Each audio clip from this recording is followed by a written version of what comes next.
హరి ఓం నమో నమః. అందరికీ స్వాగతం. దేవవాణి విలాస 6వ తరగతి ఈరోజు తెలుగుది. దానికి మీకు అందరికీ స్వాగతం. మనందరం ప్రార్థన చేసి పాఠం మొదలు పెడదాము. యో బ్రహ్మాండం విదధాతి పూర్వం యో వై వేదాంశ్చ ప్రహిణోతి తస్మై తమ్మదేవమాత్మబుద్ధి ప్రకాశం ముముక్షుర్వై శరణమహం ప్రపద్యే. వక్రతుండ మహాకాయ కోటి సూర్య సమప్రభ నిర్విఘ్నం కురు మే దేవా సర్వకార్యేషు సర్వదా. సరస్వతి నమస్తుభ్యం వరదే కామరూపిణి విద్యారంభం కరిష్యామి సిద్ధిర్భవతు మే సదా. येनाक्षर समाम्नायमधिगम्य महेश्वरात् कृत्स्नं व्याकरणं प्रोक्तं तस्मै पाणिनये नमः. वाक्यकारं वररुचिं भाष्यकारं पतञ्जलिं पाणिनिं सूत्रकारं च प्रणतोऽस्मि मुनित्रयम्.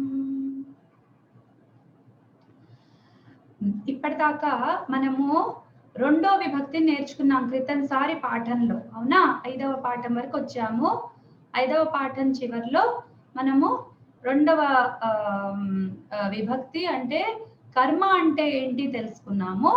తెలుసుకున్న తర్వాత దాని గురించిన వాక్యాలని మనము చూసుకున్నాము. వాక్యాలు ప్రాక్టీస్ చేసిన తర్వాత వాటి రూపాలు చూసుకున్నాం. ఒక ఇకారాంత పుల్లింగం కూడా ఇంట్రడ్యూస్ అయింది. దాని తర్వాత అస్మత్ శబ్దం, యుస్మత్ శబ్దం ఇంతవరకు ఇంట్రడ్యూస్ అయ్యాయి. ఒక్కసారి ఆ పాఠాలవి ఇది చూసుకుందాము ఏమేమి ఉంటాయి. ఇక అకారాంతం ద్వితీయ భక్తి 3 లింగాలు 3 వచనాలు, ఇకారాంతం ప్రథమ భక్తి పుల్లింగము 3 వచనాలు, అస్మద్ యుష్మద్ ఇవి ఇంతవరకు నేర్చుకున్నాము. ఇప్పుడు ఆ ముందర అస్మద్ యుష్మద్ శబ్దాలు ఇంట్రడ్యూస్ అయినాయి కదా. నెక్స్ట్ దాని ద్వివచనం చెప్తారు. ద్వివచనం చెప్పిన తర్వాత వాళ్ళ 3వ విభక్తి ఒకటి చెప్తారు. ఓకే, ఇది వాటి పాఠ్యాంశాలు. కొంచెం పెద్దగా చేస్తాను. బుక్ ఉన్న వాళ్ళు బుక్ తెరవండి, లేని వాళ్ళు స్క్రీన్ మీద చూడొచ్చు. ఓకే ఓకే, ఎవరన్నా ముందుకు వచ్చి చదవచ్చు. పావని నేనే పిలుస్తాను. శబ్దార్థాలు చదవమ్మా. నౌక స్త్రీలింగం బోట్, నావికః పుంలింగం బోట్ మ్యాన్. కొంచెం పెద్దగా పెంచుకో సౌండ్. ఈ పుస్తకంలో ఇంగ్లీష్ లో ఉంది, స్క్రీన్ చదవనా? పర్వాలేదా? పుస్తకంలో ఉన్నది చదువు, ఏం పర్వాలేదు. అట్లాగే. నావికః పుంలింగం బోట్ మ్యాన్, క్షేపిణి స్త్రీలింగం ఓర్. క్షేపణి లేదా క్షేపిణి ఉందా? క్షేపణి, కరెక్ట్. క్షేపణి, నేనే తప్పు చదివాను. క్షేపణి స్త్రీలింగం ఓర్. శకటం పుంసకలింగం కార్ట్. శాకటికః పుంలింగం కార్ట్ మ్యాన్. కషా స్త్రీలింగం విప్. చక్రం నపుంసకలింగం వీల్. పాద పుంలింగం ఫుట్. పాదః, ఇక్కడ విసర్గ ఇవ్వలేదు దీంట్లో పుస్తకంలో. పాదః, ఓకే. నారీ స్త్రీలింగం ఉమెన్.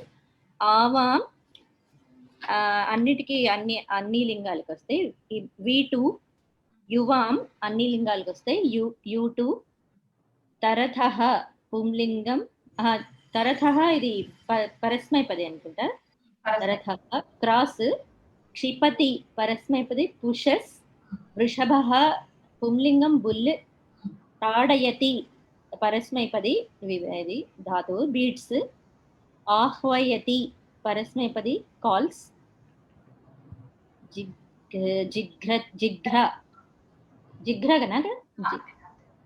జిఘ్ర పరస్మైపది స్మెల్. ఆకర్షణ్ పరస్మైపది ఆకర్ణ అని ఇచ్చారు ఇక్కడ.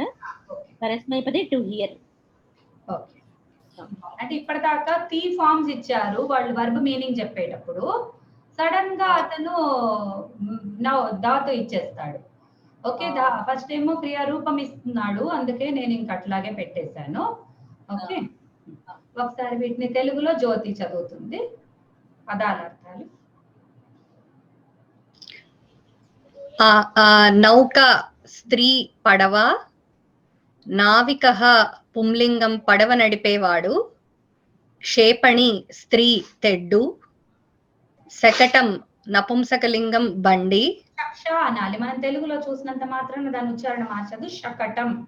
శకటం శకటం నపుంసకలింగం బండి, శాకటిక పుంలింగం బండి తోలేవాడు, కష స్త్రీ కొరడా, చక్రం నపుంసకలింగం చక్రం, పాద పుంలింగం పాదం, నారీ స్త్రీ స్త్రీ, ఆవాం త్రీ అంటే ఆవాం అంటే త్రీ అంటే త్రిలింగాలలో 3 లింగాలు. త్రిలింగాలలో ఆవాం త్రిలింగాలలో మేమిద్దరం, యువాం త్రిలింగాలు మీరిద్దరు, తరథ పరస్మైపది ఇద్దరు దాటుతున్నారు, క్షిపతి పరస్మైపది తోస్తున్నాడు నెడుతున్నాడు, వృషభ పుంలింగం ఎద్దుడు, తాడయతి పరస్మైపదం కొడుతున్నాడు, ఆహ్వయతి పరస్మైపదం పిలుస్తున్నాడు పిలుస్తున్నది, జిఘ్రతి పరస్మైపది వాసన చూస్తున్నాడు చూస్తున్నది, ఆకర్ణయతి పరస్మైపది వింటున్నాడు వింటున్నది. Very good very good. ఇక్కడ ది కూడా పెట్టాలి. బాగా ధన్యవాదాలు. ఓకే, సో ఇప్పుడు మనం ఇవి ఎందుకు 2 సార్లు చదివిస్తున్నానంటే మనం మళ్ళీ పాఠం చదివేటప్పుడు ఇది ఏం పదము అనేది మనకు మైండ్ లో ఇది శంక రాకూడదు అనమాట, అందుకని చదివిస్తున్నాను. సరేనా? ఇప్పుడు ఈ బుక్ ఉన్న వాళ్ళు ఎవరైనా బుక్ లో ఉన్న వాక్యాలు ఒక్కటి చదవండి, మీనింగ్స్ తో కాకుండా పదాలు వాక్యాలు. నేను చదవనా?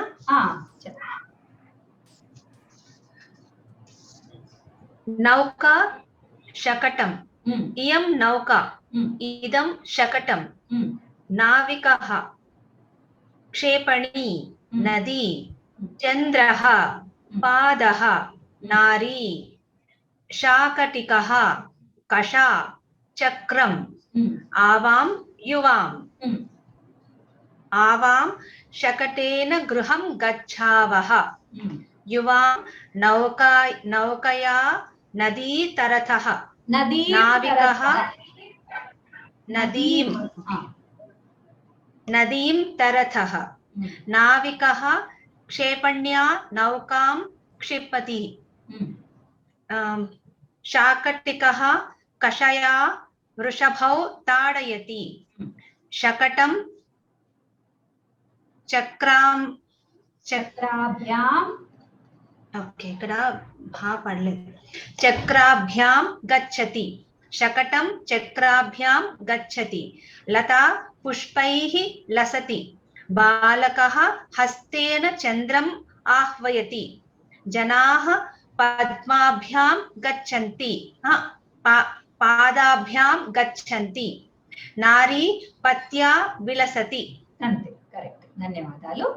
సో నేను ఈ పదాలను ఏం లేదు, కొంచెం అకారాంత పుల్లింగ పదాలు, ఈకారాంత స్త్రీలింగ పదాలుగా నేను వీటిని ఇది చేసేసాను అన్నమాట. ఓకే, అంటే ఒక విభాగం లాగా చేశాను అంతే, వేరే ఏమీ లేదు.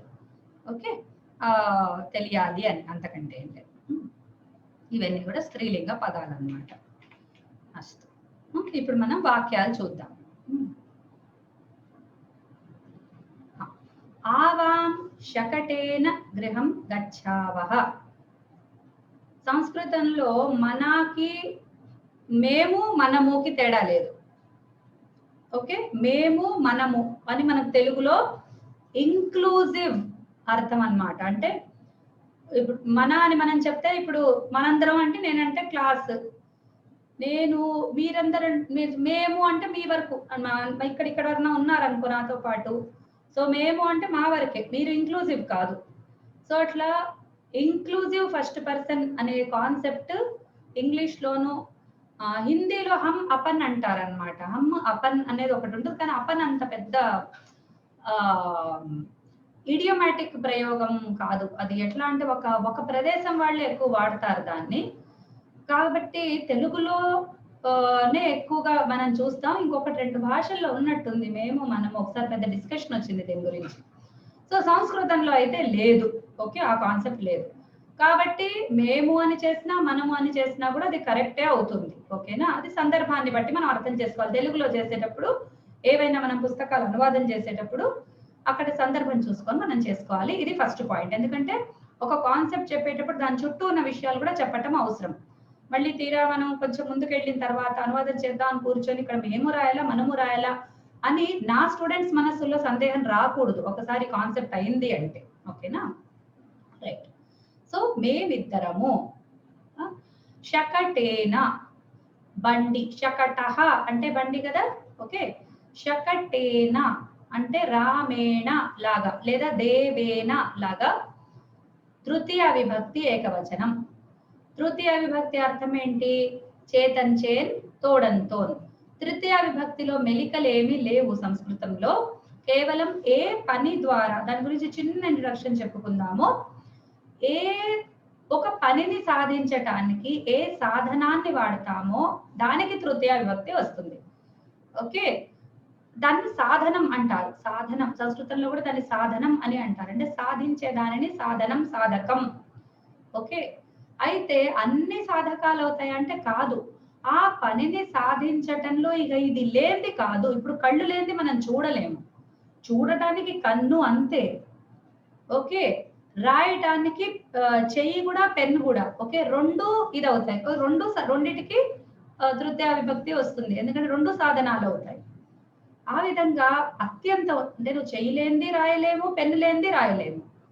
కాబట్టి అత్యంతం అన్నమాట. ఇంకా అంతకంటే ఇంకా ఇది లేని పని నడవదు అన్న దానికి సాధకం అని అంటారు. దానికి తృతీయ విభక్తి వస్తుంది. ఓకే, ఇంకా సరే, ఎట్ దిస్ స్టేజ్ మీరందరూ కొంత చదువుకున్న వాళ్ళు కాబట్టి నేను ఆ కాన్సెప్ట్ మీకు ఇంట్రొడ్యూస్ చేసేస్తాను. ఏంటంటే ఒకటేమో విభక్తి, ఇంకొకటేమో దానికంటే దాని లోపల ఉన్న ఐడియా అని నేను ఇంతకు ముందే చెప్పాను. మీకు ఆబ్జెక్ట్ ఎక్స్ప్లెయిన్ చేసేటప్పుడు, ద్వితీయ విభక్తితో కర్మ ఎక్స్ప్లెయిన్ చేసేటప్పుడు, కర్మ అనేది ఒక కాన్సెప్ట్. ఓకే, వాడు చిత్రమును చూస్తున్నాడు అంటే ఆ ను అని ఉంది కదా, అదేమో విభక్తి, విభక్తి సూచకమైన పదం. చిత్రము అనే దానికి కర్మ వస్తుంది, ఎందుకంటే చూచుటకు చిత్రము కర్మ అయింది. వాడు చిత్రమును చూస్తున్నాడు. సో చూస్తున్నాడు అనే క్రియకు దేనిని అని ప్రశ్నిస్తే మనకు చిత్రమును అని వచ్చింది. సో చిత్రము అనే దానికి కర్మ వచ్చింది. ఆ కర్మ అనేది దానికి వచ్చి కూర్చుంటుంది, ఒక చార్జ్ లాగా అన్నమాట. అంటే దాని మీద ఆ సెంటెన్స్ లో అది ఆ రోల్ ప్లే చేస్తోంది. ఓకే, దానికి ను అని చెప్తే దానికి ఎక్స్ప్రెషన్ వచ్చింది అంతే. వాడు చిత్రం చూస్తున్నాడు అని అంటాం కదా, అప్పుడు కూడా తప్పు కాదు, ను అని మనం ప్రయోగించట్లే. మనం చిత్రము ను అని అననంత మాత్రాన్ని ద్వితీయ కర్మ కాకుండా పోయిందా? అది కర్మ అయింది, కానీ ద్వితీయ విభక్తి సూచకమైన వర్ణకం మనం అక్కడ పెట్టలేదు. కాబట్టి అటువంటిదే సేమ్ కాన్సెప్ట్. మనకు 7 విభక్తులు ఉన్నాయి, మనం మొదట్లో చెప్పుకున్నాము 7 విభక్తులు ఉన్నాయి. ఆ 7 విభక్తులకు కూడా ఒక 6 కారకాలు వస్తాయి. వీటిని ఇప్పుడు ఈ కర్మ అనే దాన్ని ఒక కారకం అంటారు, కర్త అనే దాన్ని ఒక కారకం అంటారు. కారకం అంటే నథింగ్ బట్ ఆ విభక్తి వెనక ఉన్న ఐడియా. ఓకే, ఆ ఐడియా కాన్సెప్ట్ పేరు కారకం. అది క్రియతోటి బాగా రిలేట్ అయి ఉంటుంది అన్నమాట. క్రియని నిష్పన్నం చేస్తుంది అని శాస్త్రీయమైన డెఫినేషన్ దానికి. ఓకే, ఇప్పుడు ఒక క్రియ చెప్పంగానే ఎవడు వెళ్తున్నాడు, ఎవడు వెళ్తున్నాడు. ఓకే, ఎక్కడికి అంటే దేనిని గురించి, అది సంస్కృతంలో కర్మ అవుతుంది. ఓకే, లేకపోతే ఇది పెడదాం, తింటున్నాడు, ఎవడు తింటున్నాడు, దేనిని తింటున్నాడు, దేని చేత తింటున్నాడు, దేని కోసం తింటున్నాడు, దేని నుండి. ఓకే, దేని ఎక్కడ. ఓకే, ఆ ప్లేస్. సో ఈ 6 కారకాలు అంటారు. ఓకే, సో కారకానికి విభక్తికి తేడా ఏంటి అని చాలా మందికి బేసిక్ డౌట్. కారకం హ్యాస్ నో ఎక్స్ప్రెషన్. కారకం is only a conceptual idea, ఒక కాన్సెప్ట్ వైజ్ ఐడియా. సో అది దాని మీద ఆ పదానికి కర్మ వచ్చింది అంటే అది వచ్చి కూర్చుంటుంది, ఏం చెయ్యదు, పదం అట్లాగే ఉంటుంది. ఆ కారకత్వాన్ని, దాని మీద వచ్చిన ఆ ఐడియాని ఎక్స్ప్రెస్ చేయడానికి మనం విభక్తిని వాడతాం. తెలుగులో ఎట్లయితే డూమువులు ప్రథమ విభక్తి నేర్చేసుకున్నారు కదా, నోటికి బాగా రావాలండి, అది కళ్ళు మూసుకుని నిద్రలో కూడా రావాలి. డూమువులు ప్రథమ విభక్తి, నిన్నుండని కూర్చి గురించి ద్వితీయ విభక్తి. అది చాలా చాలా చాలా అవసరం. హిందీ వాళ్ళు హిందీలో నేర్చుకుంటారు, తెలుగు వాళ్ళు తెలుగులో నేర్చుకుంటారు. ఏ భాష వాళ్ళకి ఆ భాషలో వాళ్ళ భాషలో ఉన్న విభక్తులన్నీ రావాలి. ఓకే, సో ఆ విభక్తి యొక్క ఆ వర్ణకం ఏదైతుందో అది వచ్చి దీన్ని ఎక్స్ప్రెస్ చేస్తుంది. విభక్తేమో ఎక్స్ప్రెషన్, కారకమేమో ఐడియా. ఈ రెండు కలిస్తేనే భాష. అక్కడ ద్వితీయ విభక్తి ఎందుకు వచ్చింది అంటే అక్కడ కర్మ ఉంది కాబట్టి వచ్చింది, ఆ కర్మను ఎక్స్ప్రెస్ చేస్తోంది. ఇక్కడ తృతీయ విభక్తి ఎందుకు వచ్చింది, ఇక్కడ కరణం ఉంది కాబట్టి వచ్చింది. సో దేని చేత మనం ఒక పనిని చేస్తామో, ఏది లేనిది, ఇందాక చెప్పాను కదా ఒక డెఫినిషన్, ఏది లేనిది ఆ పని సిద్ధించట్లేదు దానిని సాధకం అంటారు. ఆ సాధకానికి ఆ కరణానికి, అదే కరణం, సాధకమే కరణం, ఆ కరణానికే తృతీయ వస్తుంది. సరేనండి, బాగుంది. First level is answered, very good, excellent. Then అయితే తృతీయ ఉన్న చోటంతా కరణం ఉన్నట్టేనా అండి? Next question. అవునా అంటే కాదు. విభక్తి హ్యాస్ ఇట్స్ ఓన్ స్వతంత్ర ఎగ్జిస్టెన్స్. ఓకే, విభక్తికి కారకాన్ని దాటి కూడా కొన్ని ఫంక్షన్స్ ఉన్నాయి. ఓకే, కారకంతో సంబంధించినంత వరకు తృతీయానే వస్తుంది. కరణం అని మనం మాట్లాడితే తృతీయానే వస్తుంది. సో ఈ కారకం ఈ విభక్తిని దాటిపోదు. శ్రద్ధగా వినండి. కర్మ ద్వితీయ విభక్తిని దాటిపోదు, కానీ ద్వితీయ విభక్తి కర్మను దాటిపోతుంది. అంటే కర్మ కాకుండా కూడా దానికి ఓన్ ఎక్స్ప్రెషన్స్ ఉన్నాయి. సో కారకం వర్సెస్ విభక్తి, ఇది చాలా మందికి ఎంత సంస్కృతం నేర్చుకున్నా ముందుకెళ్ళినా కూడా, అంటే unless you have learn from a very good teacher and శాస్త్రీయ వైజ్ మీరు నేర్చుకునేటప్పుడు ఈ కాన్సెప్ట్ నీకు ఎవరు క్లియర్ చేయరు. జనరల్ సంస్కృతం టీచర్స్ ఎవరు ఈ కాన్సెప్ట్ క్లియర్ చేయరు. ఓకే, సో కారకము విభక్తి. So karakam will always take the same vibhakti, but this vibhakti can represent more than the karakam. Okay, until we are talking about karakam, manam karakam gurinchi maatladenta sepu ఏ కారకానికి ఏ విభక్తి చెప్పామో ఆ విభక్తి అదే ఉంటుంది. అంటే ఆ విభక్తి మనకు కనిపించింది, అక్కడ కారకం ఉందంటే అది ఆ కారకమే అవుతుంది. బట్ ఆ విభక్తి మనకు కనిపించినప్పుడు అది కారకం కానప్పుడు ఆ విభక్తికి వేరే ఐడియాస్ కూడా ఉంటాయి. అట్లా తృతీయాకి కొన్ని ఉన్నాయి. ఓకే, వాటన్నిటి గురించి మనము పోను నేను సందర్భం వచ్చినప్పుడే చెప్తూ వెళ్తాను. ఎందుకంటే మొదట్లోనే చెప్పేస్తే ఒక లిస్టింగ్ లాగా ఉంటుంది. మీరు అయ్యో తృతీయాకి 10 ఉండాలి కదా, అయ్యో నాకు 5 గుర్తున్నాయి 7 గుర్తున్నాయి అని మీరు బాధపడతారు. అందుకని ఇప్పుడే మనం వాటి జోలికి పోవద్దు, నా దగ్గర అన్ని ఉన్నాయి. ఓకే, చెప్పడానికి చాలా మెటీరియల్ ఉంది. బట్ ఏ స్టేజ్ లో నేను అన్నా, అందుకనే స్టెప్ వైజ్ గా నెమ్మదిగా వెళ్తాము అని అందుకే చెప్పాను.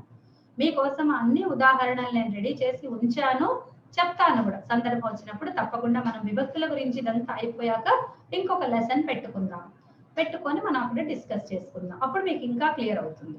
ప్రస్తుతానికి ఇక్కడ మాత్రము తృతీయ వచ్చినప్పుడు 2 అర్థాలు ఇక్కడ ఈ లెసన్ లో వచ్చాయి. ఒకటేమో కరణార్థము, ఇంకొకటేమో సహార్థము అంటారు. కరణార్థమేమో కారకానికి సంబంధించిన విభక్తి, సహార్థమేమో కారకాన్ని దాటిన విభక్తి అర్థం. ఓకే, సో అది కేవలం పదానికి వస్తుంది. సహా అనే పదం ఉన్నప్పుడు, లేదా సహా అని అర్థం వచ్చే పదం ఉన్నప్పుడు. సాకం, సార్ధం, సహా, ఇంకా అట్లా కొన్ని పదాలు, ఒక 4-5 పదాలు ఉన్నాయి. సహా, సార్ధం, సాకం, సవిధే లేదు, ఇంకేవో ఉన్నాయి. సో ఈ 4-5 పదాలు వచ్చినప్పుడు అది సహార్థము అంటారు. సో సహార్థకమైన పదాలు వచ్చినా ఆర్ ఆ పదం రాకపోయినా, పదం రాదు, ఒక్కోసారి తృతీయ కనిపిస్తుంది కానీ పదం రాదు, సహా అనే పదం రాదు. ఓకే, సహా అనే పదం వచ్చినా, సహా అనే పదం రాకపోయినా ఒక్కొక్కసారి ఆ తృతీయ సహార్థకమై ఉంటుంది. ఓకే, ఇవి 2 పాయింట్స్ గుర్తుపెట్టుకోండి. మళ్ళీ ఒక్కసారి సమ్మరైజ్ చేస్తాను, బికాస్ కొంచెం జటిలమైన పాయింట్స్ కాబట్టి ఇంకొకసారి సమ్మరైజ్ చేస్తాను. మన దగ్గర 2 కాన్సెప్ట్స్ ఉన్నాయి, ఒకటేమో విభక్తి, ఇంకొకటేమో కారకం. ఓకే, ఫాలో అవుతున్నారు కదా, నేనేం టఫ్ గా చెప్పట్లేదు కదా, ఎక్కడా మెలికలు లేవు కదా. ఒక్కసారి ఎవరైనా ఒకళ్ళు కన్ఫర్మ్ చేయండి. లేదు మేడం, అర్థమవుతుందా? Very good, very good. Okay, so 2 things ఉన్నాయి, ఒకటి కారకం, ఒకటి విభక్తి. కారకాలు 6 ఉన్నాయి. అవి ఏం చేస్తాయంటే క్రియతోటి డైరెక్ట్ గా రిలేట్ అయి ఉంటాయి అన్నమాట. ఒక క్రియని మనం విన్నప్పుడు, ఒక క్రియాపదాన్ని విన్నాము, తింటున్నాడు అని అన్నప్పుడు లేదా చూస్తున్నాడు అని అన్నప్పుడు చూస్తున్నాడు, ఎవరు చూస్తున్నారు? కర్త. దేనిని చూస్తున్నాడు? కర్మ. దేనితో చూస్తున్నాడు? కరణం. దేనికై చూస్తున్నాడు? దాని పేరు సంప్రదానం అంటారు. దేని నుండి చూస్తున్నాడు? దానికి అపాదానం అంటారు. ఓకే, దాని తర్వాత ఎక్కడ ఉండి చూస్తున్నాడు దాన్ని పదీకరణం అంటారు. సో ఈ కాన్సెప్ట్లన్నీ, ఈ ఆరిటిని కారకం అంటారు. ఇవన్నీ ఏంటంటే కాన్సెప్ట్ మాత్రమే, ఐడియా మాత్రమే. దానికి భాషలో ఎటువంటి ఎక్స్ప్రెషన్ లేదు. అంటే దాన్ని ఇచ్చే సౌండ్ కానీ అదేమి దాని సొంతానికి లేదు. దాన్ని రిప్రజెంట్ చేయడానికి వచ్చే రెండో కాన్సెప్టే విభక్తి. సో కారకం ఈజ్ ఓన్లీ అన్ ఐడియా. ఆ పదానికి ఆ కారకం వచ్చి కూర్చుంటుంది. అది కనిపించదు, వినిపించదు. మనకు వినిపించే కనిపించే ఎలిమెంటే విభక్తి. ఈ విభక్తి వచ్చి ఏం చేస్తుంది? సరే నేనున్నాను అనేసి. ఇప్పుడు ఎట్లయితే నాటకంలో ఒక పాత్ర ఉంది రాముడు, మనము అరుణ్ గోవిల్ ని చూసాము రామాయణంలో. అరుణ్ గోవిల్ అందరు చూసారు కదా, రామాయణం టీవీ సీరియల్స్ అప్పుడెప్పుడు వచ్చారు. అప్పట్లో మాకు తెలియదండి అంటే ఇప్పుడు జమానాకి కూడా మొన్ననే వాళ్ళందరూ టెలికాస్ట్ చేసి చూపించారు. అరుణ్ గోవిల్ రాముడా? చెప్పండి. అరుణ్ గోవిల్ రామ? ఈజ్ దీపికా చిక్లియా సీత? చెప్పండి. కాదు మేడం, వాళ్ళ పాత్రధారులు మాత్రమే. ఏంటండి? వాళ్ళ పాత్రధారులు మాత్రమే. పాత్రధారులు అది. సో ఏదైతే పాత్రధారి అనే కాన్సెప్ట్ ఉంది చూడండి, సేమ్ అనుకోండి కాసేపు. నేను కంప్లీట్ 101% మళ్ళీ అందులో ఉన్న లిమిటేషన్ దీని మీద పెట్టేసి అక్కడ అట్లుంది కదా, ఎప్పుడైనా ఎగ్జాంపుల్ చెప్పిన ఎలిమెంట్ కి చెప్తే ఎలిమెంట్ వరకే పెట్టుకోవాలి, ఎలిమెంట్ దాటి వేరేవి ఎక్స్ప్రెస్ చేయొద్దు.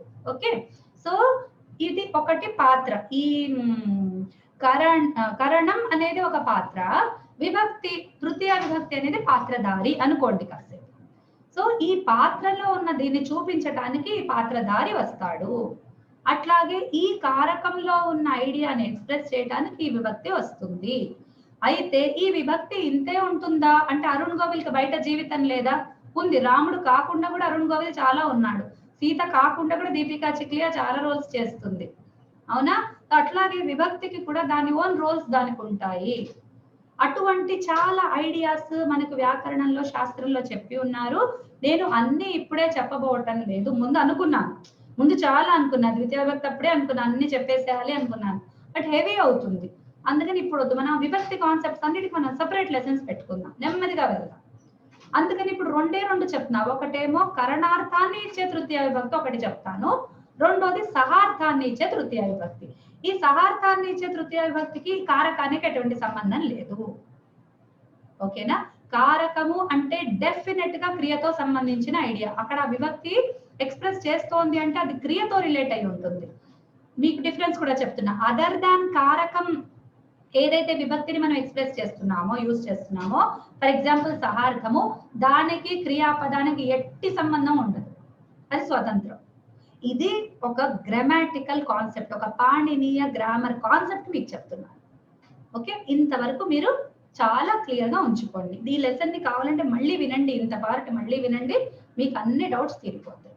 Okay, right. ఇక్కడికి ఇది పూర్తయింది. ఇప్పుడు మనం వాక్యాల్లోకి వద్దాం. ఓకే, సో ఆవాం శకటేన గృహం గచ్చావహ. ఆవాం కనుక క్రియాపదం గచ్చావహ ఉంది. గచ్చావహ, గచ్చామి, గచ్చావహ, గచ్చామహ కదా, అందులో వహ వచ్చిందంటే ద్వివచనం. సో ఆవాం అనేది అస్మత్ పదానికి ద్వివచనం అన్న సంగతి మనకు తెలిసింది. ఆవాం గచ్చావహ. ఆవాం కర్త తెలిసిపోయింది కదా, ఫస్ట్ గచ్చావహ అని పట్టుకుందాం.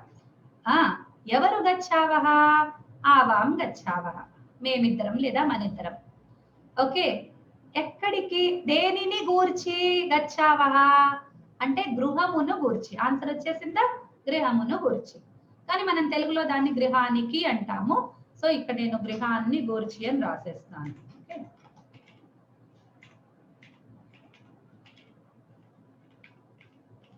గృహాన్ని గూర్చి వెళ్తున్నాము. ఓకే, సో గృహాన్ని గూర్చి వెళ్తున్నాము. ఇక్కడ ఒక వచ్చింది, బాగుంది. దేని చేత వెళ్తున్నాము అంటే ఇక్కడ కారణం ఏంటి? ఏది తీసుకెళ్తోంది ఇంటికి? నడుచుకుంటూనా, ప్లేన్ లోనా, బండి, షకటేన. ఓకే, సో అక్కడ ఆన్సర్ వచ్చింది షకటేన. సో ఆవాం గృహం గచ్చావః, ఆవాం గృహం గచ్చావః, ఆవాం శకటేన గృహం గచ్చావః. ఈ విధంగా ఉంటాయి. ఇవన్నీ కారకాలే. ఇప్పుడు గృహంలో ఉన్నది కర్మకారకం ఉంది, దానికి ద్వితీయ విభక్తి వచ్చింది. కాకపోతే నపుంసకలింగ పదం కాబట్టి గృహం గృహ గృహాణి, గృహం గృహ గృహాణి రెండిటికి కూడా ఒకటే వస్తుంది కాబట్టి అక్కడ మనకి విభక్తి మనకు అంటే కనిపించినప్పటికీ రెండు ఒకటే కాబట్టి మనమే అనుకోవాలి ఇక్కడ ద్వితీయ విభక్తి ఉంది, అది కర్మని సూచించే ద్వితీయ విభక్తి. క్లియర్. శకటేన, శకటేన దగ్గరకు వస్తే శకట అనేది ఇందాక ఏం చూసాం మనం, మళ్ళీ ఒక్కసారి చూద్దాం. పుల్లింగ పదమేనా ఒక్కసారి చూడండి. శకటం అనేది అపుంసకలింగ పదం. ఓకే, శకటం శకటే శకటాని. సో శకటేన ఎందుకంటే అది కూడా పుల్లింగం లాగే ఉంటుంది. ఇంకా శకటం శకటే శకటాని, శకటం శకటే శకటాని, శకటేన శకటాభ్యాం శకటై, ఇంకా అక్కడి నుంచి అంతా పుల్లింగం లాగే ఉంటుంది కాబట్టి మనకు నపుంసకమా పుల్లింగం. సో శకట క్లీ, శకట క్లీ, శకట క్లీ నేర్చేసుకోండి. అద్దు పడాలి మీకు శకట క్లీ. ఎందుకంటే నేను చేసిన మిస్టేక్ మీరు చేయదు, నాకు ఇప్పటికీ లింగం కన్ఫ్యూజన్. అందుకని నా స్టూడెంట్స్ ఎవరికి ఆ కన్ఫ్యూజన్ ఉండకూడదని నేను చాలా చాలా చాలా జాగ్రత్తగా వాళ్ళకి ఈ కొత్త కాన్సెప్ట్ చెప్పేసి వాళ్ళకి ఫస్ట్ స్టెప్ నుంచే వాళ్ళు లింగం విషయంలో క్లియర్ ఉండేటట్టుగా నేను చూసుకుంటున్నాను. ఏ పదం ఇంట్రడ్యూస్ అయితే ఆ పదానికి పుం స్త్రీ క్లీ అని పెట్టుకోండి అని నేను చెప్పేశాను మీకు స్టార్టింగ్ లోనే. సో శకట క్లీ. Okay right. సో శకటేన బండి చేత, కానీ మనం తెలుగులో బండిలో అంటాము. మీరు తెలుగు భాష ద్వారా సంస్కృతాన్ని లిమిట్ చేసుకోకండి. ఓకే, సంస్కృతం కాన్సెప్ట్ తో తెలుగు మనం అన్వయం చేసుకున్నాం, కానీ నన్ను వచ్చి మాత్రం బండి చేత వెళ్తాం అనే తెలుగు ప్రకారం తప్పు కదండి. మీరు అట్లా టీచర్ అయ్యుండి నేర్పిస్తున్నారు మాత్రం మీరు ఎవ్వరూ నన్ను అడగద్దు. నాకు తెలుగు మీద అభిమానం లేక కాదు, మళ్ళీ చెప్తున్నాను, తెలుగు పాడు చేయాలని కాదు, సంస్కృతం బాగా ఎక్కించాలి అని. తెలుగు భాష అభిమానులు ఉంటే అందరికి నమస్కారం, నేను ఫస్ట్ తెలుగు భాష అభిమానిని. ఓకే, సో కానీ ఇక్కడ మనం ఏంటంటే శకటేనాని ఎట్లా, ఇప్పుడు నేను బండిలో వెళ్తున్నారు అని అంటే నేను శకటేనా అని మీకు ఎక్స్ప్లెయిన్ చేయగలుగుతా చెప్పండి. అక్కడేమో తృతీయ ఉంది, ఇక్కడేమో నేను బండిలో అంటాను, అప్పుడు మీకు ఎట్లా తెలుస్తుంది? తేడా తెలియాలి కదా, అందు గురించి అని నేను ఇటువంటి ఒక ఏర్పాటు చేసుకున్నాను. మళ్ళీ కూడా ఇవాళ వచ్చిన పాఠం వచ్చిన వాళ్ళ కోసం క్లారిటీ కోసం చెప్తున్నాను.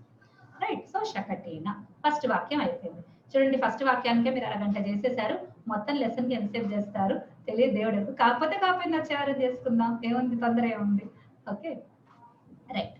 నెక్స్ట్ యువాం నౌకయా నదీం తరథః. నెక్స్ట్ వాక్యం. సో ఆవాం అయిపోయింది, ఇప్పుడు యువాం ఎక్స్ప్లెయిన్ చేస్తున్నాడు. యుష్మత్ శబ్దము మళ్ళీ ద్వివచనం, సారీ యుష్మత్ శబ్దం ద్వివచనం త్వం యువాం యూయం. ఓకే, సో యువాంలో, సో యువాంతో పాటు న్యాచురల్లీ తరతి తరథ, తరతి తరతః, తరంతి తరసి తరథః తరథ. సో తరథః వచ్చింది ఇక్కడ. ఓకే, యువాం తరథః, మీరిద్దరు దాటుతున్నారు. మన తెలుగు తరించటం అంటాం కదా, కానీ తరించటం అనేది కరెక్ట్, ఆ తర ధాతువే అది. కానీ తరించటం అనేది మనం తెలుగులో ముక్తిని పొందటము, భగవత్ సాయుధ్యాన్ని పొందటము, జన్మ కర్మల బంధాన్ని దాటటం అనే అర్థంలో మనం వాడతాము.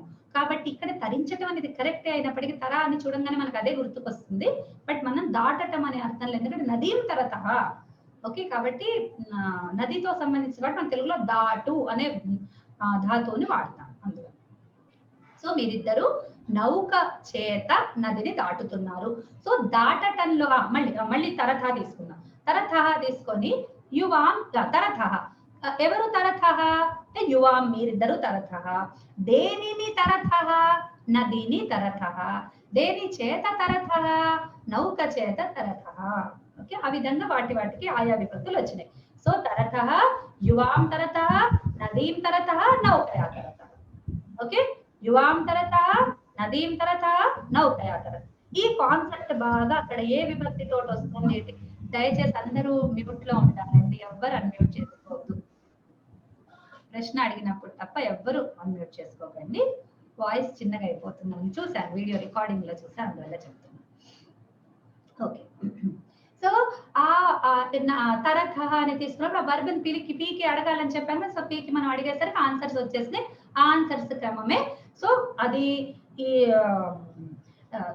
ఇప్పుడు మనం వచ్చిన ఆన్సర్స్ అన్ని కూడా వర్బ్ తోనే రిలేట్ అయి ఉన్నాయి. కనుక్కున్నారు కదా మీరు ఆ డిఫరెన్స్. ఓకే, నా వర్బ్ తో రిలేట్ అయిన కూడా ఇవన్నీ కూడా కారకాలేను. నది మీద ఉన్నది కారకమే, నౌక మీద ఉన్నది కారకమేను. ఆ కారకం మనకు కనిపించదు కానీ విభక్తి మనకు కనిపిస్తుంది. ఈ విభక్తి కారక సూచకమైన విభక్తి. ఇట్లా మనం నేర్చుకోవాలి. Okay right. నెక్స్ట్ నావికః క్షేపణ్యా నౌకాం క్షిపతి. అయితే ఇక్కడ శకటేనాలు నపుంసకలింగం అన్నాడు, నౌకా పదం స్త్రీ పదం. ఓకే నౌకా అయితే దాని విభక్తులు మనం ఒకసారి చూసుకుందాం. అట్లాగే క్షేపణి మళ్ళీ కొత్త ఇంట్రొడ్యూస్ అవుతున్నాయి, అందుకని ఒక్కసారి దీనిని చూసుకుందాము. నౌకా నౌకే రమా రమే రమాహ లాగా నౌకా నౌకే నౌకాః. ఓకే ఏకవచనం ద్వివచనం బహువచనము. నౌకాం నౌకే నౌకాః, అక్కడ కూడా ద్వితీయ విభక్తి అట్లాగే ఉంటుంది.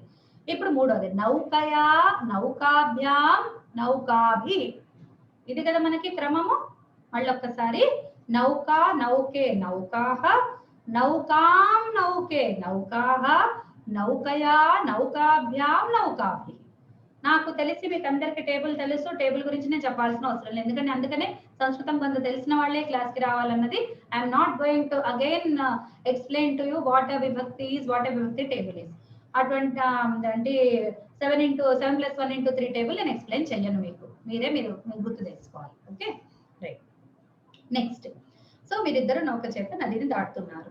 నెక్స్ట్ నావికః క్షేపణ్య. ఇప్పుడు క్షేపణ్య చూశారు, ఎవరన్నా గెస్ట్ చేయగలుగుతారా ఇది ఏ అంతం పదము? క్షేపణ్యలో ఉన్న బేస్ పదం చెప్పండి, ప్రాతిపదిక. అన్మ్యూట్ చేసుకొని చెప్పండి. క్షిపతి. కాదండి, క్షిపతి ధాతు క్రియాపదం, అది కాదు. క్షేపణి ఈకారాంత స్త్రీలింగ పదం, అది నేను అడిగాను, దానిలో ప్రాతిపదిక అడిగాను. ఓకే సో క్షేపణి అనేది ప్రాతిపదిక, క్షేపణ్యా అని ఉంది కదా, దానికి క్షేపణి దాని లోపల ఉన్నది, అంటే విభక్తిని తీసేస్తే ఉన్న ప్రాతిపదిక ఏంటంటే క్షేపణి, ఈకారాంత స్త్రీలింగ పదం. అయితే దీనికి విభక్తి రాదు, విసర్గ రాదు. క్షేపణి క్షేపణ్యౌ క్షేపణ్య, నది నద్యౌ నద్యః అంటే ఈ ఈకారాంత పదాలన్నిటికీ నది అనేది రిప్రజెంటేటివ్. కాబట్టి నదీ పదాలన్నిటి యొక్క రూపాలు కనీసం తృతీయ విభక్తి వరకు నేర్చుకోండి, మొత్తం నేర్చుకుంటే చాలా సంతోషం. అట్లాగే నౌక రమా రమే రమాహ, రమ అనేది నౌక ఆకారాంత పదాలన్నిటికీ రమాలత ఇవే ఇస్తూ ఉంటారు మనకి శబ్దమంజరి అటువంటి పుస్తకంలో. Okay right. సో క్షేపణి క్షేపణ్యౌ క్షేపణ్యః, క్షేపణీం క్షేపణ్యౌ క్షేపణీహి అని వస్తుంది, అక్కడ నదీహి అని వస్తుంది. ఇక్కడ ద్వితీయ విభక్తి మారుతుంది, ద్వితీయ విభక్తి బహువచనం ఈకారాంత శబ్దాలకి మారుతుంది. ఓకే క్షేపణీహి అయిన తర్వాత క్షేపణ్యా క్షేపణీభ్యాం క్షేపణీభిః. ఓకే నద్యా నదీభ్యాం నదీభిః అట్లా వస్తుంది. ఇవన్నీ మీకు కావాలి అంటే ఒక మంచి పుస్తకం ఉంది, మీకు చూపిస్తాను. వ్యోమ వాళ్ళ ద్వారా పబ్లిష్డ్ బుక్. ఎంతలా ఉంది చూడండి, ఇంతలా శబ్దమంజరి ఎప్పుడన్నా చూసారా మీరు? ఇంతలా శబ్దమంజరి మంచి పుస్తకం అండి. నేను కేవలం అడ్వర్టైజ్మెంట్ కోసం చెప్పట్లే, ఈ పుస్తకంలో నేను కూడా వర్క్ చేశాను, చాలా కష్టపడి చక్కగా నీట్ గా చేశారు పుస్తకం. దీని లోపల ఒకసారి చూపిస్తాను మీకు. ఇట్లా ఉంటుంది అన్ని, ఒక్క నిమిషం, పదాలు ఉన్నాయి, ఫార్మ్స్ అన్ని ఉన్నది, ఇట్లా ఉంటుంది. సో నీట్ గా ఒక్క పేజీకి ఒక పదం ఇస్తారనమాట. దాని గురించిన వివరణ పైన ఉంటుంది, అర్థం ఉంటుంది, కింద అదే విధంగా వచ్చే రూపాలు వచ్చేవి ఈ కింద రాస్తారనమాట. ఇక్కడ ఓకే ఏవం అని ఇస్తారనమాట. సో దాంతో మీరు చక్కగా ప్రాక్టీస్ చేసుకోవచ్చు. ఓకేనా? సో ఈ విధంగా ఉంటుంది బుక్ మేకప్ అంతా కూడా. ఆ తర్వాత కొంత ఇంట్రొడక్షన్ అది కూడా రాశారు దాని గురించి. మంచి ఇండెక్స్ చూడండి, ఎన్ని పదాలు ఉన్నాయి, మంచి పదాలు చక్కగా చాలా విపులంగా చేసిన బుక్ అన్నమాట. ఆ తర్వాత మంచి ఇండెక్సెస్ కూడా ఇచ్చారు, అన్ని అర్థాలు, ఆ పదాలన్నిటికీ అర్థాలు, మంచి టేబుల్స్ డిఫైన్డ్ గా ఉంటుంది అనమాట బుక్.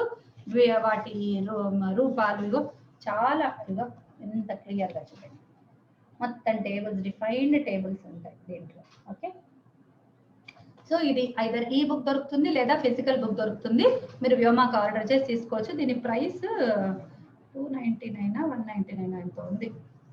మీకు పోస్టల్ ఛార్జెస్ కలిపి ఇంకో 100 పడుతుంది. ఓకే కానీ వర్త్ స్పెండింగ్, మీరు మాత్రం మీరు స్పెండ్ చేసింది ఇది వచ్చేసి 199 అండి, 200. సో 250 280 రూపీస్ పోస్టల్కి తీసుకుంటారు వాళ్ళు. ఓకే మీకు ఒక 300 లోపలే బుక్ వచ్చేస్తుంది. ఇది చూసుకోండి, ఇది తీసి దగ్గర పెట్టుకుంటే అన్ని రూపాలు మీకు పనికొస్తుంది, మీ పిల్లలు ఎవరైనా సంస్కృతం చదువుకుంటుంటే వాళ్ళు బ్రహ్మాండంగా పనికొస్తుంది. ఓకేనా? నేను అడ్వర్టైజ్మెంట్ కోసం నిజంగా చెప్పట్లేదు, వర్తి నేను కూడా వాడుకుంటా ఈ బుక్. శబ్దమంజరి చెప్పచ్చు, ఫ్రీ డౌన్లోడ్ కి కూడా ఉంది మనకి దాంట్లో, కానీ అన్ని శబ్దాలలో కవర్ చేయలేదు. వీళ్ళు ఏం చేశారు తెలుసా, నీట్ గా అరేంజ్ చేశారు. మనం డిఫికల్టీ ఉంటుంది కదా, డిఫికల్టీ వైజ్ గా చక్కగా అరేంజ్ చేశారు అనమాట. పదాలన్నిటి ఇండెక్స్ చూస్తే మీకు అర్థమవుతుంది. ఓకే, దానికి ఒకసారి దాని వ్యోమాలోకి వెళ్ళి శబ్దరూప సంగ్రహాన్ని కొట్టండి, ఈ టైటిల్ కొట్టండి. వ్యోమ వెబ్సైట్ లోకి SFH ఉంది కదా, సంస్కృత్ ఫ్రమ్ హోమ్, దాంట్లోకి వెళ్ళి కొట్టి శబ్దరూప సంగ్రహాన్ని కొట్టండి. కొడితే శబ్దాన్ని కొట్టినా సరే ఇవన్నీ వచ్చేస్తాయి. వాళ్ళది కొంత ఇది ఆడియో ప్రోడక్ట్ కూడా ఉంటుంది. సో దాంట్లో మీకు వినొచ్చు, అంటే కొన్ని శబ్దం వినుకుంటూ చూడొచ్చు, అట్లా అది ఉంటుంది. అది ఒకసారి చూస్తే మీకు ఐడియా వస్తుంది. ఓకే, ఫస్ట్ పార్ట్ అయితే ఫ్రీకి పెట్టారు, చూడండి. రైట్, సో ఈ ఇప్పుడు మన ఎక్కడ క్షేపణ్య, సో క్షేపణి, క్షేపణ్య వచ్చాను, క్షేపణిభ్యాం, క్షేపణిభి, అది తృతీయ భక్తి. ఇప్పుడు ఈ లెసన్ లో తృతీయ భక్తి ఏకవచనం ఒకటే ఇచ్చాడు, ఎక్కడ కూడా ద్వివచనం ఇచ్చాడు ఇంకొకటి. ఓకే, సో ఇందులో ఎన్ని ఇంట్రొడ్యూస్ అనేవి చూసేసేయండి ఒకసారి. ఒకటేమో తృతీయ భక్తి ఇంట్రొడ్యూస్ చేశారు, ఇంకొకటేమో ఆకారాంత స్త్రీలింగ పదం, ఈకారాంత స్త్రీలింగ పదం. ఓకే, ఈకారాంతము, ఆకారాంతం స్త్రీలింగం ప్రథమ విభక్తి తృతీయ భక్తి. దాంతో పాటు అకారాంతం మళ్ళీ ఇకారాంతం కూడా, ఎందుకంటే ఇకారాంతం పూర్వ లెసన్ లో చేశారు కదా దాన్ని. సో అన్నిటి తృతీయ భక్తిలో వచ్చేస్తోంది మనకి ఇప్పుడు, సరేనా? So be conscious. Right, so నావికుడు తెడ్డుతో, క్షేపణి అంటే దాని నీళ్ళని ఇట్లా అంటూ ఉంటారు కదా, నావని ఇట్లా ఒక తెడ్డు లాగా తెడ్డు ఉంటుంది కదా, ఒక కర్రకి ఒక ప్లెయిన్ మేటర్ ఇట్లా ఉంటుంది, దానికి ఒక కర్ర ఉంటుంది. సో అది నీళ్ళని ఇట్లా ఇట్లా తోస్తూ ఉంటుంది, అదనమాట, అది క్షేపణి. సో నీటిని క్షేపణం చేసేది క్షేపణి. ఓకే, నావిక క్షేపణ్యా నౌకాం క్షిపతి. సో క్షిపతి అనేది ఇక్కడ ఒక, క్షిపతి అంటే పడేయటం యాక్చువల్ గా, క్షిపతి అంటే ఇక్కడ తోయటం అనేది ఇట్లా విసరటం అటువంటిది అనమాట క్షిప్. సో దాన్ని ముందుకి చేస్తున్నాడు అని అనుకోవాలి మనం కాసేపు. ఓకేనా? అదే చాలయతి అని కూడా అనొచ్చు, నౌకయ నౌకాం చాలయతి అని కూడా అనొచ్చు. ఓకే, సో నావిక క్షేపణ్యా నౌకాం క్షిపతి. నెక్స్ట్ వాక్యము, ఈ వాక్యం ఇప్పుడు మూడు వాక్యాలు నేను ఎక్స్ప్లెయిన్ చేశాను. 4వ వాక్యం నాకు ఎవరు ఎక్స్ప్లెయిన్ చేస్తున్నారో చెయ్యెత్తి చెప్పండి. దివ్య భగిని మీరు చెప్తారా? చెప్తాను మేడం. ఇది ఈ వాక్యం, చాకటికః కషయ వృషభౌ తాడయతి. స్టెప్ వైజ్ గా చెప్పాలి. ఓకే, ఫస్ట్ క్రియ తీసుకోండి. క్రియ తాడయతి. తాడయతి అంటే కొట్టడము, తన్నడము. కొట్టడము కాదు, టము కాదు, కొడుతున్నాడు. ప్రథమ పురుష ఏకవచనం. తాడయతి. కషయ సాటికః తాడయతి. సాటికః వృషభౌ తాడయతి. ఎద్దులను కొడుతున్నాడు, బండివాడు ఎద్దులను కొడుతున్నాడు. సాకటికః కషయ వృషభౌ తాడయతి. కషయ అంటే కొరడాతో, బండివాడు కొరడాతో 2 ఎద్దులను కొడుతున్నాడు. సో వృషభౌ అన్నది 2 ఎద్దులను. సో ఏది ఏ కారకము? వృషభౌ అనేది ఒక కారకం మేడం. 2 ఎద్దులు ఉన్నాయి కదా, ఎవరిని కొడుతున్నాడు? ఎవరిని కొడుతున్నాడంటే 2 ఎద్దుల్ని కొడుతున్నాడు. దేని చేత కొడుతున్నాడు? కొరడాతో కొడుతున్నాడు. ఈ 2 కారకాలు మేడం. 2 కారకాలు ఉన్నాయి. సో వృషభౌ మీద కర్మకారకం ఉంది, కషా మీద కరణకారకం ఉంది. ఈ కారకం పేరు, తృతీయానిచ్చే కారకం ఉంది కదా, దాని పేరు కరణం. ఓకే, కరణం, కరణ కారకం. ద్వితీయ విభక్తి వచ్చే కారకం పేరేమో కర్మ కారకం. కర్మకారకం. ప్రథమ విభక్తి వచ్చే కారకం పేరు కర్త. ఆ కారకం పేరు కర్త. ఓకే, సో శాకటికః కర్త, కషయ అనేదేమో, కషా అనేదేమో కరణము, వృషభః అనేదేమో కర్మ. కానీ ఇక్కడ మనకు వచనాలు వేరువేరుగా ఉన్నాయి అన్నమాట. ఓకేనా? రైట్, సో శాకటికః ఏకవచనం, కషయ ఏకవచనం, కానీ వృషభౌ 2 ఎద్దులను అనేది అక్కడ ఇది. సో ఇవి కూడా మారచ్చు. మనం కూడా ఈ వాక్యాలు హోంవర్క్ నోట్ చేసుకోండి. ఇవే వాక్యాలను అందులో ఏ వచనం లేదో ఆ వచనాలన్నిట్లో రాయండి. ఇదే మీకు బెస్ట్ ప్రాక్టీస్ అవుతుంది. మీరు నన్ను ఎప్పటికి బాగా తిట్టుకుంటారు మీరు హోంవర్క్ చేసేటప్పుడు, ఎందుకంటే మీకు తొందరగా స్ఫురించవు, బాగా తిట్టుకుంటారు, కానీ తర్వాత మీకు బాగా పనికొస్తుంది. ఓకేనా? రైట్. ఓకే, సో బండివాడు అయిపోయింది. శకటం చక్రాభ్యాం గచ్చతి. రత్నశ్రీ భగిని మీరు చెప్పండి. శకటం రత్నాభ్యాం మహోదయ. శకటం చక్రాభ్యాం గచ్చతి. బండి 2 చక్రాలతో వెళుతున్నది. 2 చక్రాలతో అన్నది క్రియ గచ్చతి. దేనితోటి, చక్రాలతోటి. చక్రాభ్యానికి ద్వివచనం. చక్రం అనేది నపుంసకలింగం. చక్రేణ చక్రాభ్యాం చక్రాభిః చక్రైః.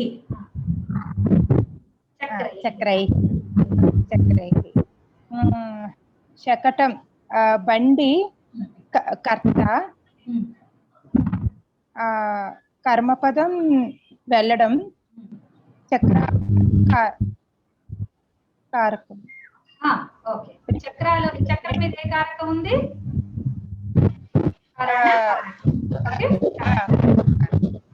ఇది కథలు మాట్లాడుతున్న కథలు అంటే మైక్రోఫోన్ లో కొంచెం సౌండ్ వస్తుంది బాగా. సో శకటం చక్రాభ్యాం గచ్చతి. సో శకట అనేది నేను మ్యూట్ చేస్తున్నాను, బాగా సౌండ్ వస్తుంది. సో శకటం అనేది శకట శబ్దము నపుంసకలింగము. శకటం శకటే శకటాని. సో శకటం గచ్చతి ఒకటే వెళ్తోంది, కానీ 2 చక్రాలతో వెళ్తోంది కాబట్టి 2 చక్రాలతో అనే దానికి మనకు తృతీయ భక్తి వచ్చింది, దాని మీద కరణకారకం ఉన్నది. Okay, good. సో మీరు హోంవర్క్ చేసినప్పుడు ఏంటి సార్? శకటే చక్రాభ్యాం గచ్చతః, శకటాని చక్రాభ్యాం గచ్చంతి. మళ్ళీ చక్రవాటికి కూడా మళ్ళీ 3 వచనాలు ఉంటాయి కదా, చక్రం చక్రే చక్రేణ చక్రాభ్యాం చక్రైః అని. సో ఆ 3 వచనాలు వాడి అది ఇది 2 మార్చుకుంటే ఎన్ని వాక్యాలు వీలైతే, లైక్ నాకు తెలిసి 9 వస్తాయి మొత్తం. ఓకే, మొత్తం ఎక్కువనే వస్తాయి. ఇంకా ఇది ఇది ఒక 9 వస్తాయి, ఎందుకంటే ఇది మారుతుంది అది మారుతుంది. 6 రావాలి, లేకపోతే 6 వస్తాయి అనుకుంటా. ఓకే, సో 6 వాక్యాలు వస్తాయి, అవి 3 రాసేసాయి. 6 రాసేసాయండి, 3 ఇవి 3 అవి, అంతే 6 వస్తాయి. రైట్. నెక్స్ట్ లతా భగిని, మీ వాక్యం వచ్చేసింది. లతా భగిని రావాలి.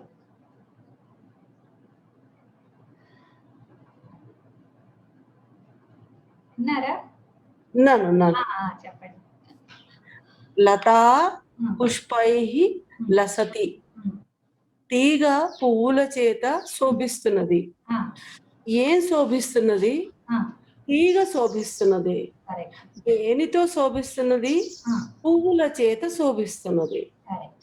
లతా ఆకారాంత స్త్రీలింగం. పుష్పైః తృతీయ విభక్తి. పుష్పంకి నపుంసకలింగానికి చేత తృతీయ విభక్తి.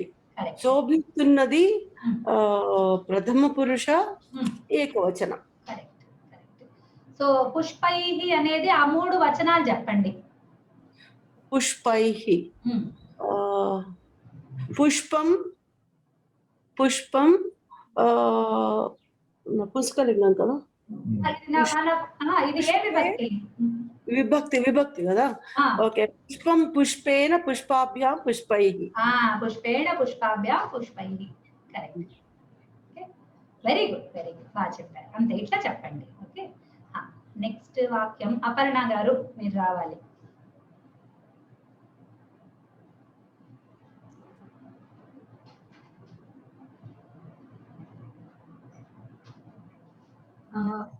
బాలకః హస్తేన చంద్రం ఆహ్వయతి. పిల్లవాడు చేతితో చంద్రుని పిలుస్తున్నాడు. ఆహ్వయతి అనేది క్రియాపదము. బాలకః హస్తేన ఆహ్వయతి. బాలకః హస్తేన చంద్రం ఆహ్వయతి. హస్తేన అనేది రామేణ లాగా తృతీయ ప్రథమ ప్రథమ పురుష ఏకవచనము. హస్తా పుమ్ అన్నమాట. హస్తా పుమ్. చంద్రం అనేది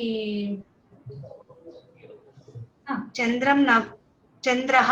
సో అది కూడా చంద్రం అంటే రామం లాగా, అంటే అది ఆబ్జెక్ట్. దేనిని ఆహ్వయతి పిలుస్తున్నాడు. Right.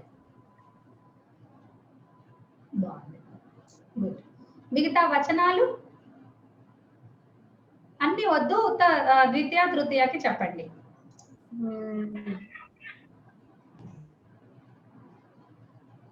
హస్తేన హస్తాభ్యాం హస్తై. హస్తేన దానిక రామేణ Rama హస్తేన హస్తాభ్యాం హస్తైః. Correct. హస్తేన హస్తాభ్యాం హస్తైః. Correct. Chandram రామం రామే రామం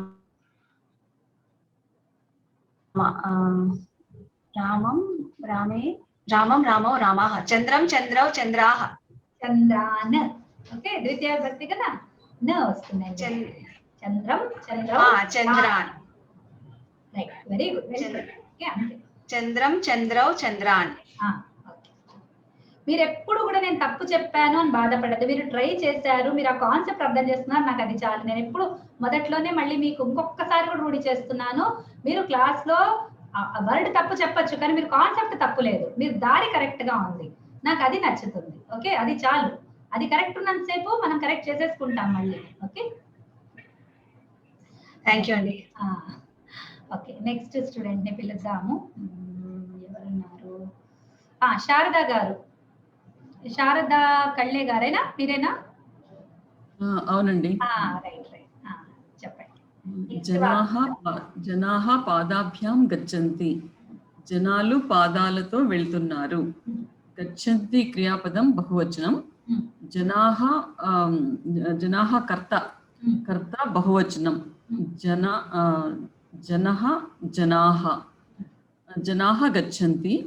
జనాః పాదాభ్యాం గచ్చంతి. పాదాభ్యాం అనేది ద్వివచనం, తృతీయ విభక్తి ద్వివచనం. పాదేన పాదాభ్యాం పాదైః. సామాన్యంగా రెండు కాళ్ళు ఉంటాయి కాబట్టి బహువచనం ఉన్నా సరే రెండు కాళ్ళతో అందరూ వెళ్తారు కాబట్టి జనాః పాదాభ్యాం గచ్చంతి అని ఇచ్చారు. పాదేన పాదాభ్యాం పాదైః. Very good, very good. మనం దీన్ని వెళ్తారు చేసుకోవచ్చు, ఎందుకంటే సాధారణ వాక్యం ఇది. ఎందుకంటే పాదాలతో జనాలు వెళ్తారు అనేది మామూలు ఒక సార్వకాలిక సత్యం లాగా, ఒక జనరల్ ట్రూత్ అన్నమాట. అందుకనే వెళ్తున్నారు అనే కంటే, ప్రెసెంట్ కంటిన్యూస్ అనే కంటే సాధారణంగా తెలుగులో మనం దానికి సాధారణ సత్యానికి వెళ్తారు అని వాడతాం. సో తారునే వాడేద్దాం. ఓకే, సో వెళ్తారు. బాగుంది, గుడ్. నాకు ఒక డౌట్ వచ్చింది ఇక్కడ. ఇప్పుడు చాలా మంది జనాలు ఉన్నారు కదా, చాలా మంది జనాలకి ఇద్దరే ఉన్నారనుకుంటే పోనీ ఇది రెండు కాళ్ళతో అనుకోవచ్చు. చాలా మందికి అందరి కాళ్ళు కలిపి పాదైహి అనొచ్చా? పాదైహి కూడా అనొచ్చు. అనొచ్చు. ఓకే. ఇక్కడ ఒక్క చిన్న పాయింట్, మంచి డౌట్ రేజ్ చేశారు జ్యోతి గారు. సో ఒక మంచి పాయింట్ చెప్తాను ఇక్కడ, చాలా మంచి వ్యాకరణం పాయింట్, నాకు చాలా ఇష్టమైన పాయింట్. ఒక వర్డ్ ఉంది, ఓకే, వివక్ష. మీరు తెలుగులో విని ఉంటారు, తెలుగుకు సంస్కృతానికి ఎటువంటి సంబంధం లేదు. తెలుగులో అనదలుచుకున్న మాట వివిక్ష. అందరినీ వివక్ష చేస్తున్నారంటే అది వివిక్ష చేస్తున్నారు అనాలి వాళ్ళు, అది వేరు. ఓకే, దాని దగ్గర రాకండి. ఈ వివక్ష ఉంది చూడండి, వక్తువు ఇచ్చా వివక్ష. ఓకే, వక్త ఏదైతే అనదలుచుకున్నాడో దాన్ని, అతడి కోరిక, అతడు ఏమనదలుచుకున్నాడో దాన్ని వివక్ష అంటారు. సో వక్త ఇక్కడ రెండు కాళ్లతో అని చెప్పదలుచుకున్నాడు. సో ఈ కారకాలు ఉంటాయి చూడండి, అవి ఎక్కువగా వక్త ఇచ్చదోటి సంబంధించి ఉంటాయి. ఓకే, సో వక్త ఇక్కడ చాలా పాదాలని చెప్పదలుచుకోలేదు. అదేంటి లాజికల్, ఇక్కడ చాలా పాదాలే ఉండాలి కదా అని మనం అనకూడదు. వక్త అనుకోలేదు, వక్త రెండు పాదాల మీదే స్ట్రెస్ చేయాలనుకుంటున్నాడు, అందుకనే పాదాభ్యాం గచ్చంతి అని చెప్పాడు. ఓకే, సో కారకాణి వివక్షాదీని వక్తులు ఇచ్చా, వక్తకి ఏ ఇచ్చా ఉందో దాని ప్రకారం వస్తాయి. అట్లాంటి మరి ఇష్టం వచ్చినట్టు వాడేయచ్చా అంటే కాదు. ఇక్కడ కూడా ఒక లాజిక్ ఉంటుంది. ఒక పరిధి లోపల మాత్రమే, మళ్ళీ పరిధిని దాటి నేను ఈ విభక్తి బదులు ఆ విభక్తి వాడేస్తానంటే కుదరదు. అట్లా కాదు, నేను కర్మ బదులు దీన్ని సంప్రదానం చేస్తా, సంప్రదానం బదులు నేను అధికరణం చేస్తా అంటే కుదరదు. దానికి ఉన్న పరిధిలో ఓకే అట్లా. సో ఒక అందం కోసం, ఒక స్పెషల్ కోసం, ఒక కొన్ని ఎఫెక్ట్స్ కోసం అని చెప్పేసి అట్లా వాడుతూ ఉంటారు. దానివల్ల మనకు 2 పాదాల మీద దృష్టి పడుతుంది. ఓకే, ధన్యవాదాలు, బాగా చెప్పారు మేడం. ఇంకొకసారి చెప్పరా, వివక్ష అంటే వక్త ఏమి ఇష్టపడుతున్నాడో అదా? వక్త ఏం చెప్పదలుచుకున్నాడు అనే దాన్ని బట్టి. ఇప్పుడు ఆమె ఏమడిగారు, 2 పాదాలు ఉన్నాయి ఇక్కడ కదా.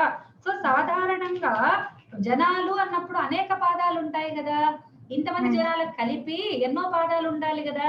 మరి అనేక పాదాలతో అన్నప్పుడు 2 పాదాలతో ఎందుకన్నారు?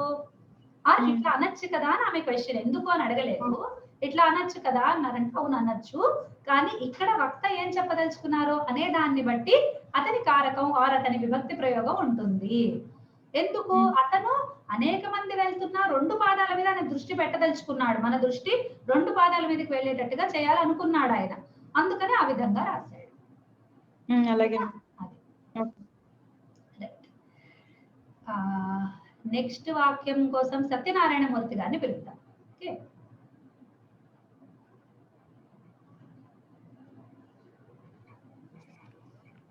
నారీ పత్యా విలసతి. విలసతి క్రియాపదం అండి, ప్రధాన పురుష ఏకవచనం. నారీ స్త్రీలింగం. పత్యా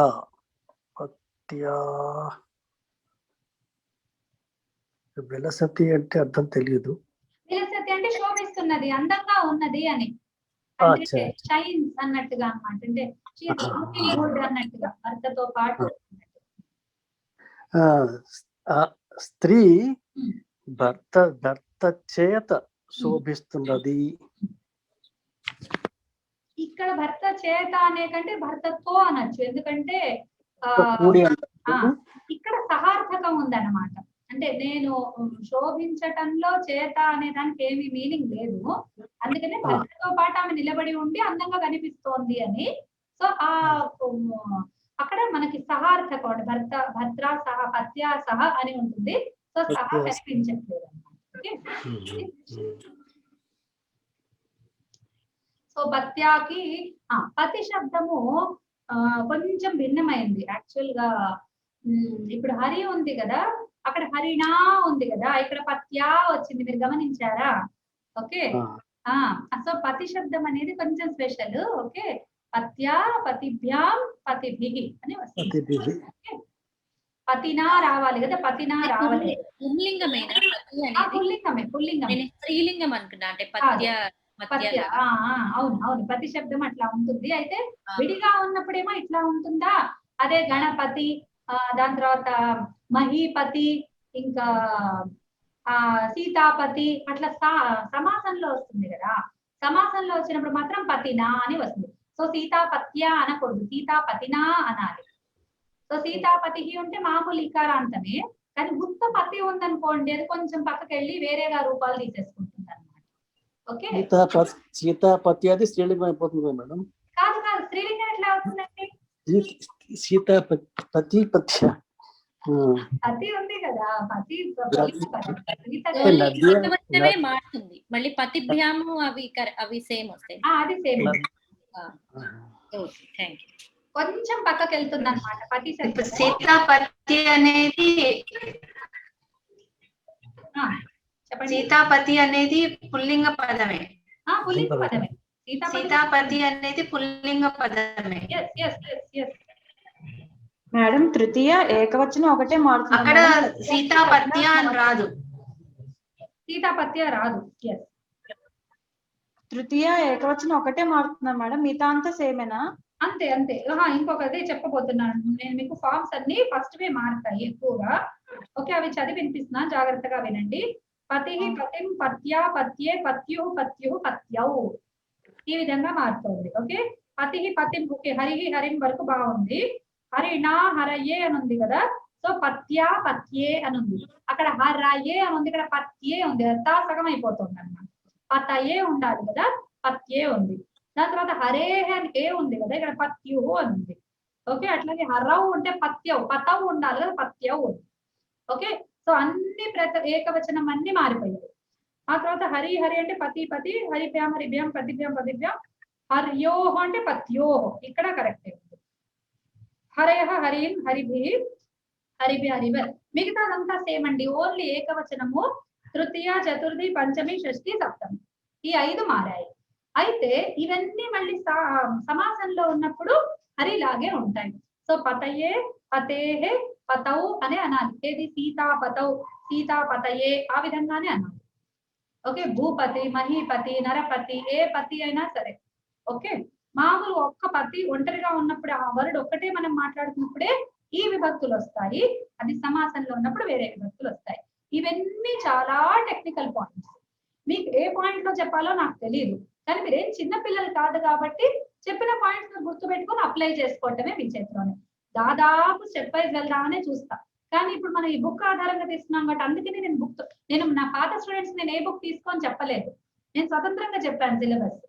బికాజ్ అప్పుడు నేను ఎంత చెప్పాలి, ఎక్కడ చెప్పాలని నాకు ఇప్పుడు ఈ బుక్ నన్ను కట్టిపడేస్తుంది. ఇప్పుడు నేను మీకు పత్యా నేను ఎక్స్ప్లెయిన్ చేయలేదు అనుకోండి, మీకు అన్యాయం చేసింది అన్నదా. మీరు అది కారణం మీకు చెప్పింది కదా తను, వెంటనే నేను స్త్రీలింగం అనుకున్నాను అనేసి, అవునా?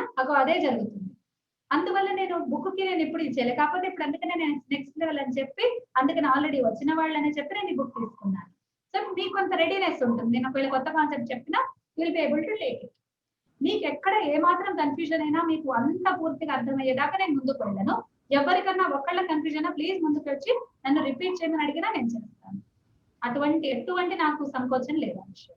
ఓకే, మేడం ఇక్కడ పతి తర్వాత పిత, మాత ఈ 3 రిలేషన్ వైజ్ డిఫరెంట్ గా ఉంటున్నాయి. అదే సీతాపతి అలా అన్నప్పుడు అదొక నేమ్, సీతాపతి ఒక మనిషి పేరు అట్లా. తర్వాత ఇంకొకటి ఏదో అన్నారు కదా, అలాంటప్పుడు సీతాపతిని ఒక పేరులాగా ఉండొచ్చు కదా, దాన్ని గణపతి, గణపతి, సీతాపతి అలా అన్నప్పుడు సమాసం అనేది అక్కడ ఇంపార్టెంట్, పేరు కాదు. ఇంకొక వర్డ్ తోటి రిలేట్ అయ్యి ఉంది అది. సీత, సీతాయాహ పతి, సీతాపతి, గణానాపతి, గణపతి ఆ విధంగా వచ్చింది కదా. మహ్యాహ పతి, మహీపతి అక్కడ సమాసం ఉంది. అదే పతి అన్ని సెపరేట్ గా భర్త అనే అర్థంతో వస్తున్నప్పుడు మటుకే ఇలా ఉన్నట్టుంది, అది సమాసంతో ఉన్నప్పుడు మళ్ళీ మామూలుగా వస్తుంది. అక్కడ కూడా భర్త అనే అర్థం ఉంది, సీతాపతి అంటే సీతకు భర్త అనే అర్థం ఉంది, కానీ పతి విడిగా వచ్చినప్పుడు ఇట్లా వస్తుంది, పతి సమాసంలో ఉన్నప్పుడు అట్లా వస్తుంది. ఓకే, పతి విడిగా ఇండివిజువల్ గా వచ్చినప్పుడు ఇట్లా వేరే రూపాలు మారుతుంది, పతి సమాసంలో ఉన్నప్పుడు మాత్రము మళ్ళీ హరిలాగే ఉంటుంది. ఓకేనా? అది అర్థంతో ఎటువంటి సంబంధం. ఒకసారి సీతాపతి చెప్పండి దివ్య గారు, మీరు ఏదో అడుగుతున్నారు చెప్పండి.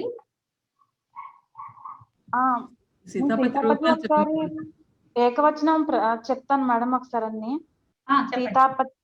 సీతాపతి, హే సీతాపతే, హే సీతాపతిం, హే సీతాపతినా, హే సీతాపతి, హే సీతాపతే, సీతాపతిం, సీతాపతినా, సీతాపతే, సీతాపతే, సీతాపతే, సీతాపత్యోః, సీతాపతౌ, అంతే కదా మేడం? అంతే కరెక్ట్. ఓకే, అదే పతి విడిగా ఉంటే మాత్రం కొంచెం యా వచ్చి మధ్యలో కూర్చుంటోంది అంతే. ఓకే, పత్యా, పత్యే, పత్యు, పత్యు, పత్యౌ అని అట్లా మారుతుంది. ఓకే, అంతే. రైట్. సో నారీ పత్య విలసతి, ఆ స్త్రీ భర్తతో కూడి ఉండి శోభిస్తున్నది అని. ఓకే, సో ఎవరు శోభిస్తున్నది? నారీ. సో దేని చేత అనేది ఇక్కడ అది కరణం కాదు, సహార్థం తీసుకోవచ్చు ఇక్కడ. సో భర్తతో ఉండి శోభిస్తున్నది సహార్థం అంటే నేను అనుకుంటున్నాను. ఎందుకంటే శోభించడంలో ఇప్పుడు ఏమో మరి ఎట్లా తీసుకోవాలో దీన్ని నాకు అనిపించింది, నేను చెప్తున్నాను. నా పొరపాటు ఉండి ఒకసారి కన్ఫర్మ్ చేసుకొని మళ్ళీ చెప్తాను.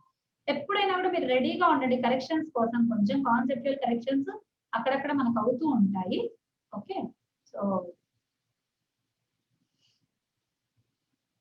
ఓకే మేడం, చెప్పండి. పుస్తకం పంపిస్తారా కొంచెం? శబ్ద మంజరి డీటెయిల్స్ ఫస్ట్ పాఠంలో ఉన్నాయండి, మీరు అందులో చూసుకోండి, లేకపోతే నేను గ్రూప్ లో పంపిస్తాను. మేడం మీరు చెప్పారు శబ్ద మంజరి చెప్పారే, వ్యోమ అర్థం అదే ఓకే, మీరు ఎస్ఎఫ్ఎస్ సంస్కృత్ ఫ్రమ్ హోమ్ అనే వెబ్సైట్ కి వెళ్ళేసి సంస్కృత్ హోమ్ నేను చాట్ లో వేస్తాను. శివ थोड़ा చాట్ में दे दो.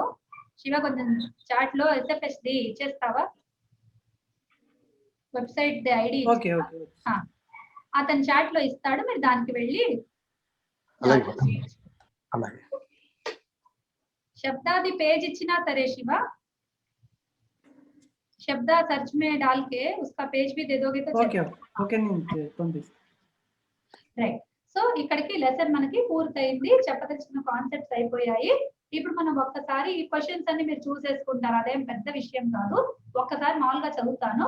యువాం కేన గృహం గచ్చతః, అక్కడ ఆవాం అని సమాధానం ఉంది, అదే వాక్యం ఇక్కడ వస్తుంది.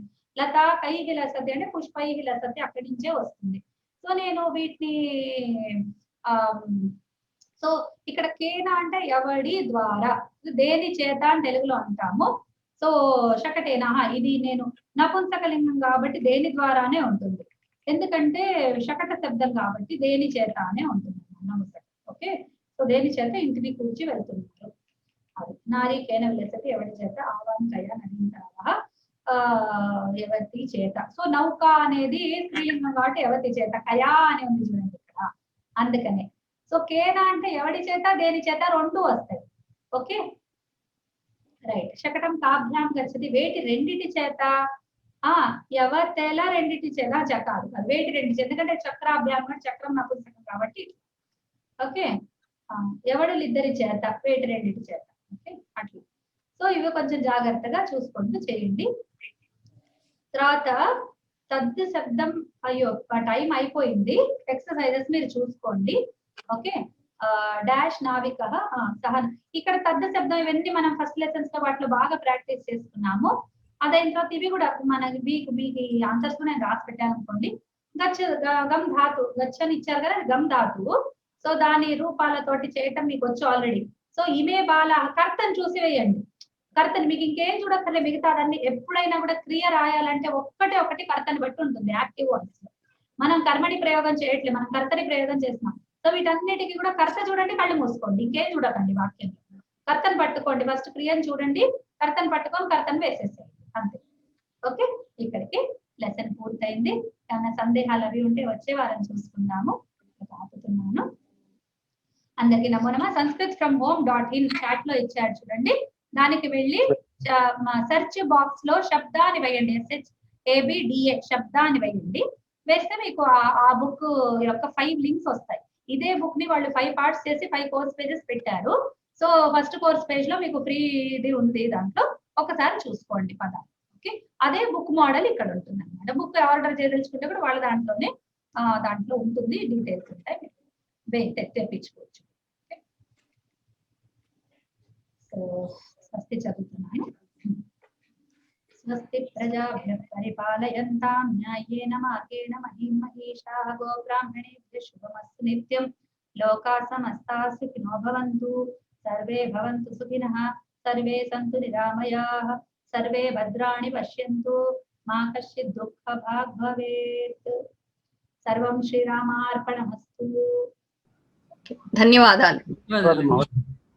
ధన్యవాదాలు. హరి ఓం. హరి ఓం. ధన్యవాదాలు మహోదయ.